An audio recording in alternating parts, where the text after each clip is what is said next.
Hi అండి. అస్సలాముఅలైకుం. Welcome back to our channel. ఎలా ఉన్నారండి? బాగున్నారా? మేము కూడా చాలా బాగున్నామండి.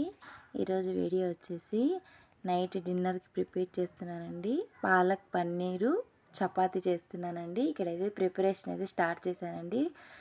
జలుబు చేసి గొంతు అయితే ఏం బాగాలేదండి. గొంతు అయితే బాగా నొప్పి పెడుతుంది. సో నా వాయిస్ ఎలా ఉందనేది మీరే కామెంట్ చేయండి. కొద్దిగా అడ్జస్ట్ అవుతారని అనుకుంటున్నానండి వాయిస్ పరంగా. ఓకే అండి. ఇక్కడైతే ఒక బౌల్లోకి గోధుమ పిండి తీసుకున్నానండి. గోధుమ పిండికి రుచికి సరిపడా సాల్టు, కొన్ని వాటర్ వేసుకొని పిండి అయితే బాగా కలుపుకోవాలండి గట్టిగా. ఇదిగోండి ఇక్కడ ఒక స్పూన్ ఆయిల్ వేసుకోవాలి. పిండి కలుపుకున్న తర్వాత ఆయిల్ వేసుకొని బాగా కలుపుకొని ఒక 10-15 నిమిషాల పాటు పక్కన పెట్టేద్దామండి. మూత పెట్టేసి పిండి అనేది బాగా నానిపోద్ది.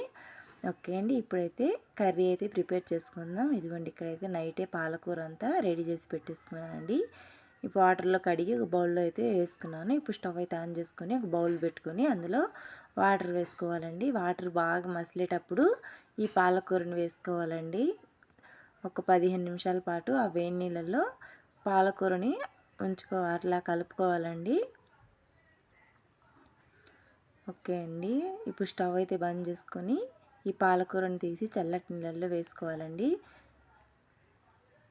ఓకే అండి. ఇప్పుడు మిక్సీ జార్లోకి అయితే వేసుకోవాలి. మెత్తగా పేస్ట్ లాగా పట్టుకోవాలండి పాలకూరను.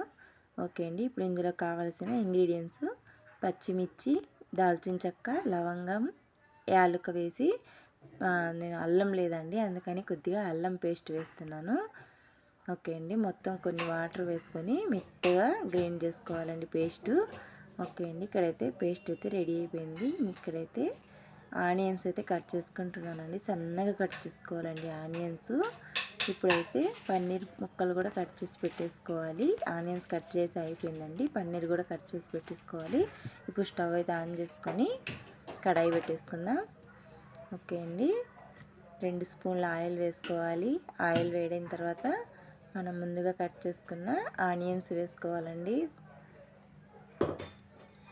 టేస్ట్ చాలా బాగుందండి. పన్నీర్ కర్రీ చపాతీ కాంబినేషన్ అయితే సూపర్ అండి. ఓకే అండి. ఇక్కడైతే ఆయిల్ అయితే వేడైపోయింది. ఇప్పుడు మనము ఆనియన్స్ వేసుకుందాం. ఇప్పుడు ఇందులోకి ఆయిల్లో ముందుగానే యాలకులు, దాల్చిన చెక్క, లవంగాలు కూడా వేసుకోవచ్చండి. నేను ఆల్రెడీ పేస్ట్లో వేసి పట్టాను కాబట్టి ఇక్కడైతే వేయలేదండి. లేకుంటే వేసుకునే వాళ్ళు ముందు ఆయిల్లో కూడా వేసుకోవచ్చు. నేనైతే వేయలేదండి. ఇక్కడైతే ఆనియన్స్ జర కచ్చా పచ్చగా వేగిన తర్వాత పన్నీర్ పీసెస్ని వేసుకోవాలండి.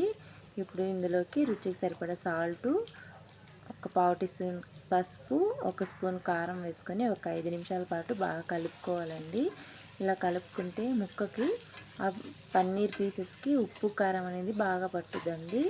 కొంతమంది ఏం చేస్తారంటే పేస్ట్ వేసిన తర్వాత పన్నీర్ ముక్కలు వేసుకుంటారు. సో నేనేది ఇలా చేస్తున్నానండి. మీరు ఎలా చేస్తారనేది కామెంట్ చేయండి.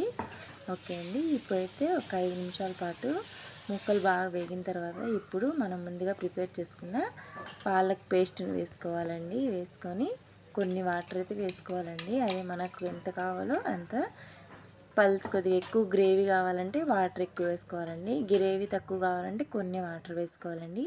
నేను ఇక్కడ చపాతీలో కాబట్టి కొన్ని వాటర్ అయితే వేసుకున్నానండి. ఇప్పుడు రుచికి సరిపడా సాల్ట్ ఉందో లేదో చూసుకొని మసాలాలని మీరేమేమి వేసుకుంటారో మీ ఇష్టం అండి. కొంతమంది గరం మసాలా, ధనియాల పౌడర్ అవన్నీ వేసుకుంటారు. నేను ఇక్కడైతే లైట్గా కొద్దిగా గరం మసాలా వేసానండి అంతే.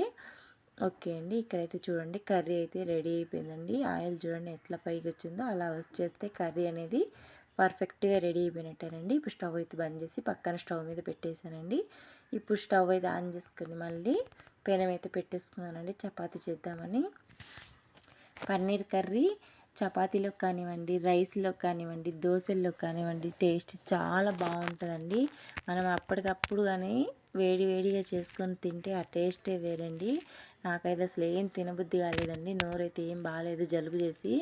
ఈ ఎండాకాలం ఏం జలుబు ఏమోనండి బాబు, నాకైతే చంపుతుంది.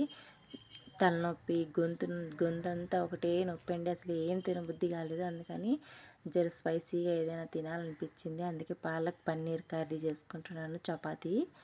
ఇంకా రైస్ అంటే తినబుద్ధి కాదండి జలుబు చేస్తే. అందుకని చపాతీ చేసుకుంటున్నాను. ఇక్కడైతే చపాతీ చూడండి మడత పెట్టి చపాతీలు చేశానండి. చాలా బాగుంటాయండి సాఫ్ట్గా.